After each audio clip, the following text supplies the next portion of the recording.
दिल्ली कहानियों से भरा शहर है, जहां हर गली और कोने में इतिहास की गूंज सुनाई देती है। इसने कई राज्यों को बनते और बिगड़ते देखा है और हर युग ने इसे एक नया रूप दिया है। लेकिन एक इमारत है जो मुगल काल की याद दिलाता है। वो है लाल किला, जो समय की कसौटी पर खरा उतरा है। पुरानी दिल्ली में स्थित यह सिर्फ एक किला नहीं है, यह भारत की समृद्ध विरासत और गौरव का प्रतीक है। सदियों तक यह शाहजहानाबाद का केंद्र था, जो मुगल बादशाह शाहजहां द्वारा बनाया गया एक भव्य शहर था। आज यह मुगल काल की भव्यता और कलाकारी की याद दिलाता है और इसकी दीवारें इतिहास की कहानियां बयां करती हैं। हर साल स्वतंत्रता दिवस पर भारत के प्रधानमंत्री यहां राष्ट्रीय ध्वज फहराते हैं, जो इसे भारत के स्वतंत्रता संग्राम और संप्रभुता का प्रतीक बनाता है। यह समारोह लाखों भारतीयों के दिलों में गर्व और देशभक्ति की भावना जगाता है। लाल किला हमेशा से नहीं था। 1638 में शाहजहां ने अपनी राजधानी आगरा से दिल्ली स्थानांतरित करने का फैसला किया। उन्होंने एक नए शहर शाहजहानाबाद की कल्पना की, जिसके केंद्र में लाल किला होगा। 1629 में निर्माण शुरू हुआ और 9 साल तक हजारों मजदूरों और कारीगरों ने अथक परिश्रम किया।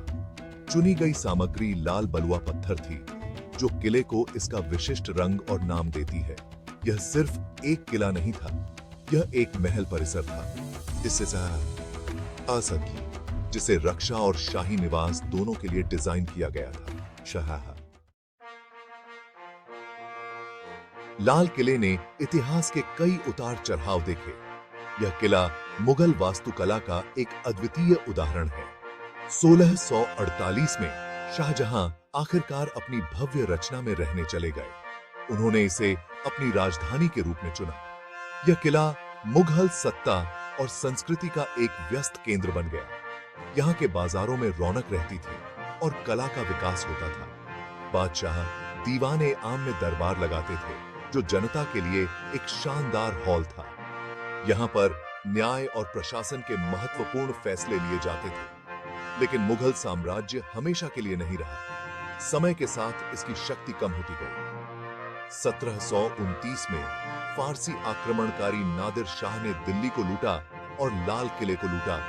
मयूर सिंहासन जैसे खजाने ले गया। यह मुगल साम्राज्य के पतन की शुरुआत थी। मुगल वंश कमजोर पड़ गया और 1857 में अंग्रेजों ने सिपाही विद्रोह के दौरान किले पर कब्जा कर लिया। इसके बाद किला ब्रिटिश शासन के अधीन आ गया। भाग 4, यूनियन जैक की छाया। सिपाही विद्रोह एक निर्णायक मोड़ था। अंग्रेजों ने आखिरी मुगल बादशाह बहादुर शाह जफर को देश से निकाल दिया और लाल किले पर पूरा नियंत्रण कर लिया। उन्होंने कुछ ढांचों को नष्ट करके और अपने सैनिकों के लिए बैरक बनाकर महत्वपूर्ण बदलाव किए। एक समय का भव्य महल ब्रिटिश प्रभुत्व का प्रतीक बन गया। हालांकि आजादी की भावना अभी भी जिंदा थी। भारत के स्वतंत्रता संग्राम के दौरान लाल किला राष्ट्रवादियों के लिए एक रैली स्थल बन गया। यह था भाग 5, आजाद भारत का किला। 15 अगस्त 1947 को भारत को आखिरकार आजादी मिली। यह दिन भारतीय इतिहास में एक महत्वपूर्ण मोड़ था। पहले प्रधानमंत्री जवाहरलाल नेहरू ने लाल किले पर भारतीय ध्वज फहराया, जो औपनिवेशिक शासन के अंत का प्रतीक था। यह क्षण भारतीय स्वतंत्रता संग्राम के लिए एक महत्वपूर्ण मील का पत्थर था। तब से हर साल स्वतंत्रता दिवस पर प्रधानमंत्री इसकी प्राचीर से राष्ट्र को संबोधित करते हैं। यह परंपरा भारतीय लोकतंत्र की स्थिरता और एकता को दर्शाती है। आज लाल किला यूनेस्को की विश्व धरोहर स्थल और एक प्रमुख पर्यटन स्थल है। यह हर साल लाखों पर्यटकों को आकर्षित करता है।